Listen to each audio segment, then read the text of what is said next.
নমস্কার, আমি শ্রাবন্তী। আমার বং বাংলা ন্যারেটিভস চ্যানেলে তোমাদের সবাইকে স্বাগত। কেমন আছো সবাই?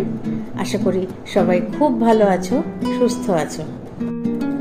পুজো আসতে মাত্র হাতে গোনা কয়েকটা দিন বাকি, কিন্তু সত্যি বলতে মন থেকে এবারে পুজোর সেই আনন্দটা একদমই অনুভব করতে পারছি না।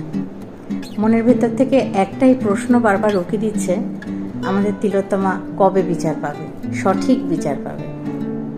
তাও মা আসছেন, বছরে একবারই আমরা সবাই এই দিনগুলোর জন্য অপেক্ষা করে বসে থাকি। অসুর বিনাশিনী মা আসছেন, হয়তো কিছু সমাধান নিশ্চয়ই পাওয়া যাবে, এই আশা রাখি। তো আজকেও আমি তোমাদের একটি অসাধারণ ঘটনা শোনাতে চলে এসেছি। কারণ সারাদিন কাজকর্মের পর সন্ধ্যাবেলা বাড়ি ফিরে এক কাপ গরম চা সহযোগে দুর্দান্ত সব ঘটনা না শুনলে কি মন ভরে? সেই জন্যই তো আমি প্রত্যেক সোমবার আর শুক্রবার চলে আসি তোমাদের দুর্দান্ত সব ঘটনা শোনাতে। আর দেরি কেন, আজকের ঘটনাটিও শুনে ফেলা যাক। তাহলে চল দেরি না করে ঘুরে আসি ভয়ের দুনিয়ায়। ঘটনাটি আমি যেভাবে শুনেছি সেভাবেই তার বয়ানে তোমাদেরকে বর্ণনা করছি। আমাকে আবার বিহারের একটা অজ পাড়াগায় পাঠালো অফিস থেকে। ভালো কাজ করার এই এক ফল, কর্তার ইচ্ছাই কর্ম। সেখানে থাকতে হবে দিন চারেক। তো সেখানে একটা বাড়ি ঠিক করে দিল একজন। যে সময়ের কথা বলছি আমি, তখন ওই রকম জায়গায় হোটেল ছিল না, তবে বিদ্যুৎ ছিল। 3 তলা বাড়িটার নিচের তলাগুলো বন্ধ থাকে, আমায় ওপর তলায় থাকতে হবে। নির্দিষ্ট দিনে ওখানে পৌঁছে গেলাম। স্টেশন থেকে নেমে ঘন্টাখানেক বাসে যেতে হয়। সেখানে পৌঁছে দরজা খুলে উপরে উঠে গেলাম। জায়গাটা বেশ শান্ত, নিরিবিলি। স্টেশনে পৌঁছে আমার কর্মক্ষেত্রের লোকটি আমায় চাবিটা দিয়ে দিয়েছিল। বাথরুম, রান্নাঘর ছাড়া আরো 2টো ঘর। সব ঘরগুলোই বেশ ফার্নিশড। আমি শোবার ঘরে ঢুকে একটা সোফায় বসলাম। জিনিসপত্র সাইডে রেখে একটা সিগারেট ধরিয়ে একটু বিশ্রাম নিলাম। তারপর স্নান সেরে পোশাক পাল্টে বেরিয়ে পড়লাম। একটা সাইকেল রিক্সা নিয়ে কাজের জায়গায় চললাম। কাজের জায়গার কাছাকাছি এসে একটা ধাবা দেখতে পেলাম। সেখানে নেমে রিক্সাটাকে ছেড়ে দিয়ে ঢুকে পড়লাম সেখানে। হালকা জল খাবার আর চা খেয়ে নিলাম। আমাদের কাজ রুরাল ডেভেলপমেন্ট সংক্রান্ত। ধাবার পাশেই অফিস। সেখানে ঢুকে কাজকর্ম শুরু করলাম। এখানে 3 জন সহকর্মী, তাদের সঙ্গে কাজের ব্যাপারে বিভিন্ন আলোচনা শুরু করে দিলাম। কিভাবে কাজটা শেষ করতে হবে, কিভাবে পুরো ব্যাপারটা গোছানো হবে ইত্যাদি। যাই হোক, সারাদিন কাজ শেষ করে বাইরে বেরিয়ে এলাম। ধাবা থেকে রাতের খাবার কিনে নিয়ে বাড়ি ফিরলাম। বাড়িতে একটা কেরোসিনের স্টোভ আছে, আর আছে কিছু বাসনপত্র, তাতেই খাবারগুলো গরম করে নেব। একটা রিক্সা ডেকে পৌঁছে গেলাম বাড়ি। উপরে উঠে আলোগুলো সব জ্বেলে দিলাম। তারপর একটু বিশ্রাম নিলাম। বাথরুমে মুখ হাত ধুয়ে একটু চায়ের জল চড়িয়ে দিলাম। চা খেয়ে শান্ত মনে একটা সিগারেট ধরিয়ে বসলাম। সারাদিনের কাজের একটা খসড়া মনে মনে ভাবছিলাম। ক্রমশ রাত বাড়ছে। কিছুক্ষণ বসে থেকে ঘুম পেতে লাগলো, তাই উঠে পড়লাম। চারিদিক নিস্তব্ধ হয়ে এসেছে। আমার শোবার ঘরের পাশের ঘরটায় একটা ছোট টেবিল আর 4টে চেয়ার পাতা আছে। খাবার গরম করে এনে টেবিলে বসলাম খাওয়ার জন্য। অর্ধেকটা খাওয়া হয়ে গেছে, হঠাৎ টেবিলটা নড়ে উঠল। আমি অবাক হয়ে চেয়ে রইলাম, ভূমিকম্প হচ্ছে নাকি? টেবিলের দিকে চেয়ে আছি। আবার টেবিলটা কাঁপতে লাগলো। এবার আমার থালাটা আমার উল্টো দিকে গড়িয়ে চলে গেল। তারপরেই টেবিলটা স্থির হয়ে গেল। টেবিলের অপর প্রান্তে অর্ধেক খাবার শুদ্ধ থালাটা স্থির হয়ে রয়েছে। আমি ভয়ে চেয়ার ছেড়ে উঠতে পারলাম না। এরপর যা দেখলাম তা আমি নিজের চোখকে বিশ্বাস করতে পারলাম না। দেখলাম থালা থেকে অর্ধেক খেয়ে নেওয়া খাবারগুলো কেউ যেন গোগ্রাসে খেতে লাগলো। পরিষ্কার চোখের সামনে দেখছি কেউ যেন খাবারগুলো খাচ্ছে, এমনকি রুটিগুলো চিবানোর আওয়াজ পাচ্ছি। এবার ভয়ে ভীত সন্ত্রস্ত আমি কোনো রকমে উঠে ছুটে গিয়ে পাশের ঘরে গিয়ে ঢুকলাম। ঢুকেই দরজাটা বন্ধ করে দিলাম। আলো জ্বালাতে গিয়ে দেখি আলোটা জ্বলছে না। আমি অন্ধকারের মধ্যেই চুপ করে বসে রইলাম। ওদিকে পাশে খাবার ঘর থেকে ছোটখাটো আওয়াজ আসতে লাগলো। বেশ কিছুক্ষণ পর বাসনের আওয়াজ, কল থেকে জল পড়ার আওয়াজ শুনতে পেলাম। তারপর আবার সব চুপচাপ।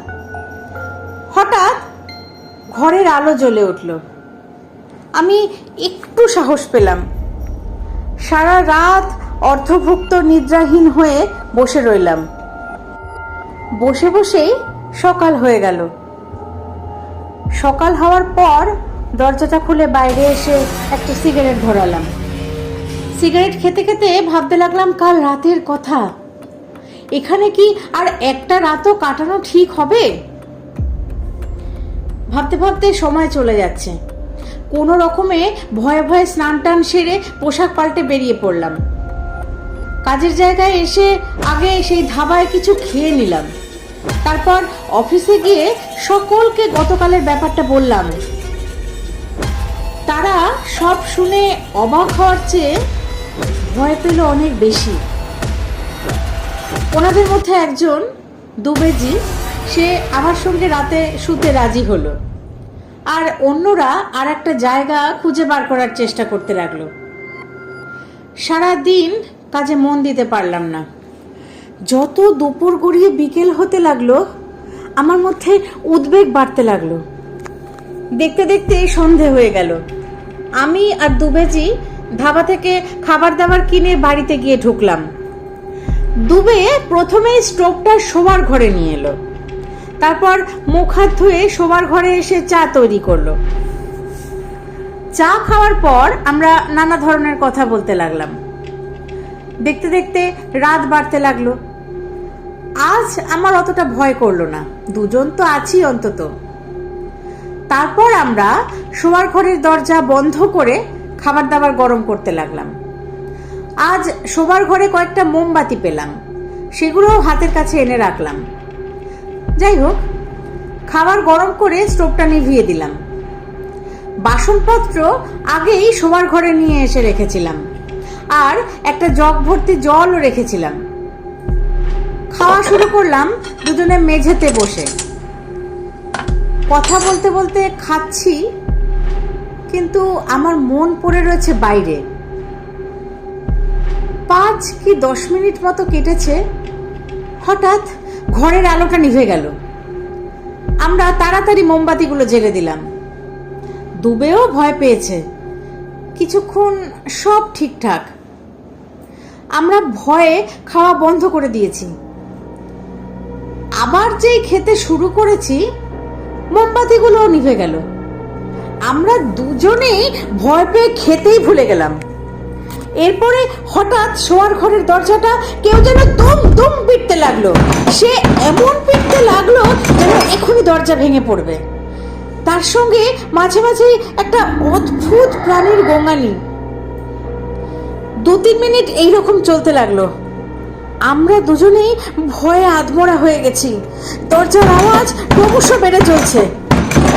দুবে হঠাৎ আমাদের খাবারের থালা দুটো নিয়ে দরজাটা একটু ফাঁক করে বাইরে গলিয়ে দিল, দিয়েই দরজাটা সপাটে বন্ধ করে দিল। সঙ্গে সঙ্গেই ঘরের আলো জ্বলে উঠল, আর দরজা পেটানো বন্ধ হয়ে গেল। আমরা ঘেমে নিয়ে চোখ দুটো বিস্ফারিত করে দরজার দিকে তাকিয়ে রইলাম। আমরা রীতিমতো উত্তেজনায় কাঁপছি। বন্ধ দরজার দিকে এক টানা চেয়ে রইলাম। আমরা শুনতে পেলাম কেউ যেন বন্ধ দরজার ওপারে বসে গোগ্রাসে কচপচ আওয়াজ করে খাবার খাচ্ছে।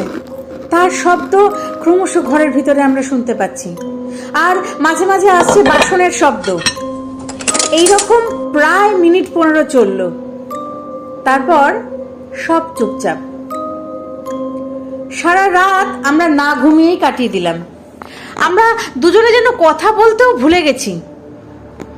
সকালের আলো ফুটতে আমরা দরজা খুললাম। দেখলাম দরজার সামনে খালি 2টো থালা পড়ে আছে। আমি তাড়াতাড়ি আমার জিনিসপত্র গুছিয়ে নিয়ে বাড়ি থেকে দুবের বাড়িতে চলে এলাম। সেখানে গিয়ে স্নান ইত্যাদি সেরে কিছু খেয়ে অফিস চলে এলাম। অন্য 2জন সহকর্মী আমাদের জিজ্ঞাসা করলো কাল কি হলো। আমরা দুজনেই কিছু বলার অবস্থায় ছিলাম না। আমি কোনো রকমে বললাম থাকার জায়গার ব্যবস্থা হয়েছে কিনা। ওরা জানালো ব্যবস্থা হয়েছে। শুনে সবাই যেন আমরা নিশ্চিন্ত হলাম। এরপর 4 দিন হয়ে যাওয়ার পর যেদিন ফিরে আসব, সেদিন দুবে বলল ওই বাড়িতে নিচের তলায় একজন বসবাস করতেন। তিনি অনেক দিন ধরে অসুস্থ। সেই অসুস্থ অবস্থায় না খেতে পেয়ে তিনি মারা যান। বয়স্ক সেই রোগী একলাই সেই বাড়িতে থাকত। এসব কথা অবশ্য মারা যাওয়ার পর জানা গিয়েছে। যে মারা গিয়েছিল সে অভুক্ত হয়ে মারা গিয়েছিল। হয়তো তারই কবলে আমি পড়েছিলাম, জানি না। এর ব্যাখ্যা আমার জানা নেই। তো এই ছিল দুর্দান্ত একটি ঘটনা। কাজের জন্য বাইরে গিয়ে কীরকম বিপদের সম্মুখীন হতে হয়েছিল, যে ব্যক্তিটি এই বিপদের মোকাবিলা করেছিলেন, যার কাছ থেকে আমি শুনেছি, তিনি হয়তো সঠিকভাবে উপলব্ধি করতে পারছেন এর ভয়াবহতা। যাই হোক, অসাধারণ লাগলো। তোমাদের কেমন লাগলো ঘটনাটি আমাকে প্লিজ জানিও। আর এই রকমই দুর্দান্ত কিছু ঘটনা যদি তোমাদেরও জানা থাকে বা তোমরা কোথা থেকেও সংগ্রহ করতে পারো, তাহলে আমাকে প্লিজ পাঠিয়ে দিও। সেই সব ঘটনা আমি তাহলে তোমাদের সবার সাথে শেয়ার করে নিতে পারবো। ডেসক্রিপশন বক্সে আমার ইমেল আইডি দেওয়া আছে, সেখানে তোমরা দুর্দান্ত দুর্দান্ত সব ঘটনাগুলো আমাকে পাঠাতে থেকো। এভাবেই আমাকে উৎসাহিত করতে থেকো। তোমরা তো জানোই, সোমবার আর শুক্রবার সন্ধে 6টা মানেই বং বাংলা ন্যারেটিভসের তরফ থেকে দুর্দান্ত দুর্দান্ত সব ঘটনা তোমাদের কাছে আসতেই থাকে। তাই সেই সব ঘটনার সাক্ষী থাকতে অবশ্যই আমার বং বাংলা ন্যারেটিভস চ্যানেলটিকে সাবস্ক্রাইব করে আমার পাশে থেকো।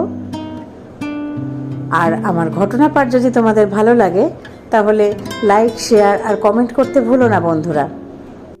ও হ্যাঁ, চ্যানেলটি সাবস্ক্রাইব করে বেল আইকনটি প্রেস করতে ভুলো না বন্ধুরা।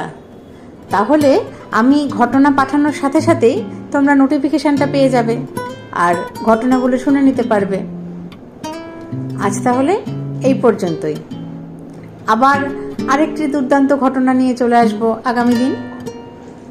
সবাই খুব ভালো থেকো, সুস্থ থেকো। ধন্যবাদ।